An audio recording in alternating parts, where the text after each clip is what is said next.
Vážení přátelé, dnes jsem tady ve firmě Frenos, jsem tady s technologem Adamem Konečným. Chceme vám dneska ukázat, jak fungují monolitní frézy Achtec v praxi. Adame, co jsi pro nás připravil?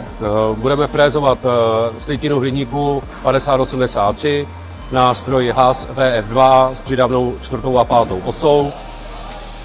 Použijeme na to monolitní frézu přímo na hliník od firmy Achtec. Podle zkušeností zatím fungují velice dobře. Díky, pojďme na to.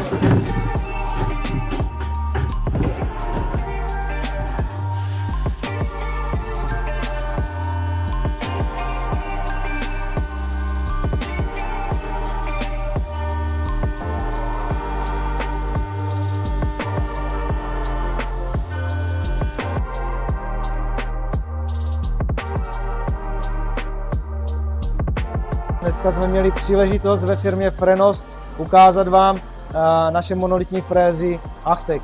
Obrábili jsme hliník a udělali jsme zde dobrou práci. Můžete se podívat k nám na stránky, kde najdete naše nástroje, nebo kontaktovat obchodní zástupce, kteří vám rádi poradí. Toto je váš šampion.